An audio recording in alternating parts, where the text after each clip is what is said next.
Hi, I'm Bill O'Reilly. Thanks for watching us tonight. More proof the American media is corrupt. That is the subject of this evening's Talking Points memo. This man, 56-year-old David Corn, who works for the far-left magazine Mother Jones, smeared me, your humble correspondent, yesterday, saying I fabricated some war reporting. Mother Jones, which is low circulation, considered by many the bottom rung of journalism in America. However, in this internet age, the defamation they put forth gets exposure. And so I have to deal with this garbage tonight. I'm sorry. Basically, David Corn, a liar, says I exaggerated situations in the Falklands War and the Salvadoran War. Here's the truth. Everything I've said about my reportorial career, everything, is true. 33 years ago in June, Argentina surrendered to Great Britain, ending the Falklands War. I was covering the conflict from Argentina and Uruguay for CBS News.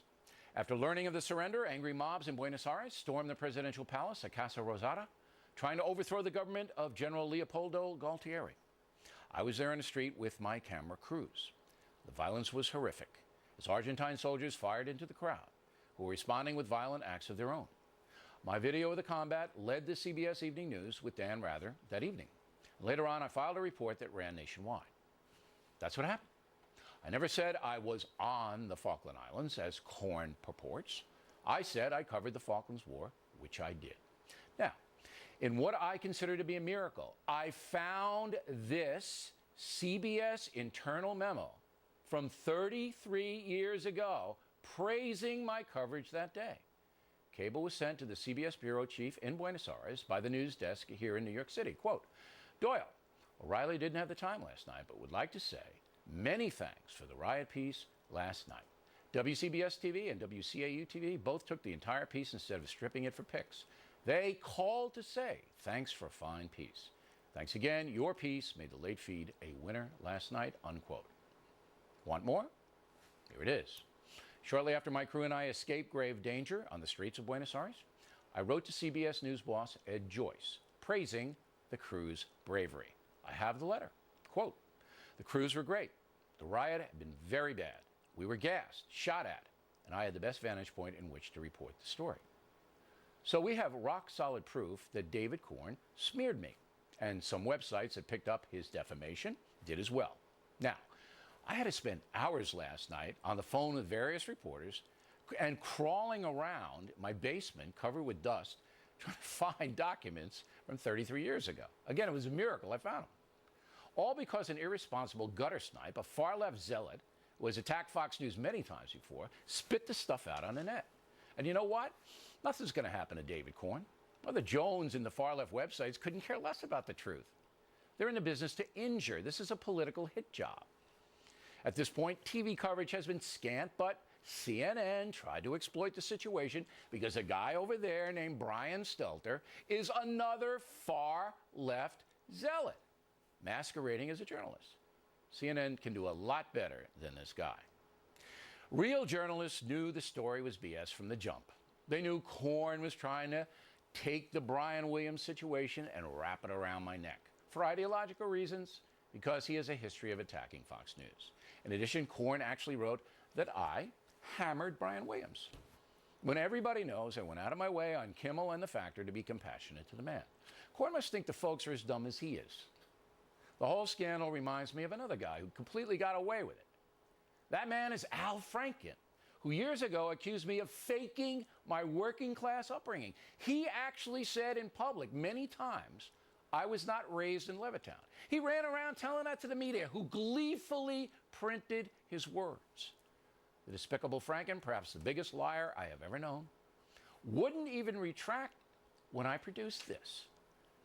The deed to my parents' house says Levittown. Al, but you, a dishonest smear merchant, wouldn't retract your false story. And I'm sure Corn won't either. And what happened to Al Franken? He's elected a senator from Minnesota. And that's the memo.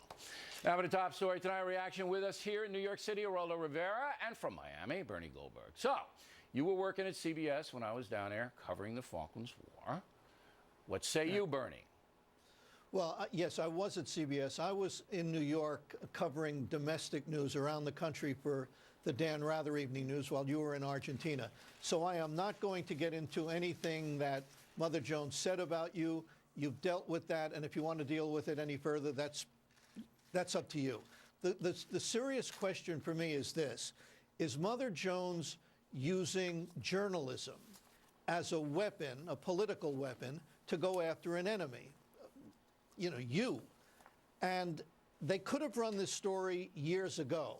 They could have run their charges or allegations years ago, but they chose to run it after the Brian Williams episode, right?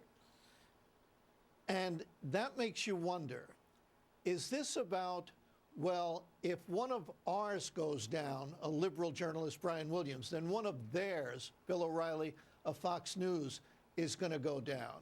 And for a liberal journalist, at least for a far-left journalist, going after Bill O'Reilly is like opening presents under the tree on Christmas morning. One more point, and this is important. The Brian Williams story broke because soldiers went to the military newspaper, Stars and Stripes. This story broke because a far-left journalist working for a far-left magazine made the charges. I'm going to be overly generous and simply say it makes you wonder if this was about journalism or about politics. How do you see it, Geraldo? I have no doubt. The purge of Brian Williams by NBC led directly to this. This was the yin to the yang. This was the action-reaction. They got him, therefore we had to get you. It was an absolute counterpoint to the Brian Williams scandal. I lament it. I saw it coming. That's why I absolutely criticize the extent to which people were obsessing over Brian Williams and the lie. He told the lie. Let him correct the lie. Let him apologize for the lie. But he was destroyed. Now they're coming after you to try exactly the same thing. It is so scary to me, Bill, because what's next? Is it Senator Joe McCarthy going to be resurrected now? Yep. And he's going to hold in his hand, I have a copy of every communist in the TV news industry, and I will reveal them at a date in the future. But this is absolutely scary and preposterous. It is. It's very frightening. But here, Bernie, it's not about me. I'm lucky. I believe in God because God produced that memo for me last. The odds of me finding that thing had to be 10,000 to 1. All right? And I have a television show. I can fight back. I can discuss it with you guys. Most people don't have any way to fight back. They get smeared on the net. As Geraldo pointed out, could be any politician, could be any public servant, anybody, anywhere. And these people picked it up. There wasn't not one internet site that reran this reportage or this accusation from Mother Jones that identified the political component that Geraldo just spotlighted. Not one. Whatever else the web is, and it's many, many good things, whatever else the internet is, it's a platform for, not in this case anonymous, but in other cases, for anonymous defamation. That's what it is. Yeah, it's a platform of destruction. You can destroy a person's family, a person's livelihood, and nobody's going to help you. Bill, listen.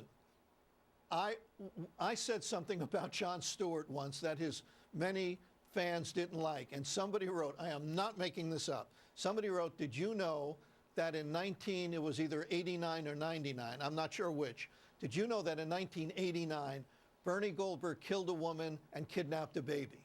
I'm telling you, they said, and then I did some research, and they said the exact same thing about Glenn Beck. So I rested easy, figuring, that's what they say about people and they don't like. And the reason that I'm taking the viewers' time tonight is to reinforce that this is out of control. I'm going to give you the last word. You've been in a lot of war zones, okay? You know the shorthand of it. You know, you cover Grenada. You can't go down the island of Grenada. Nobody was allowed. But you cover the war. You cover Grenada. I mean, this is the kind of stuff that people who have been there, like you and me, we do routinely. But now, anything that Geraldo Rivera says, Bernie Goldberg says, as you just pointed out, or Bill O'Reilly says, it could be 35 years ago. It's going to be taken and tried to injure us with it. One of the most irksome things about this entire phenomenon is that the vast majority of these accusers have never put themselves at risk at all in their professional careers. They sit in the safety of their mother's basements with their bitten fingernails on the computer, attacking people they don't agree with ideologically, philosophically, whatever it is, demographically, whatever it is absolutely the peril of the web. This is the future. I am glad that the news has been universalized and democratized and you can get it from everywhere, but for goodness sakes, there's no checks and balance anymore. There are editors now that can hold people accountable. This is absolutely the peril of the future. And we're going to hold Geraldo over because he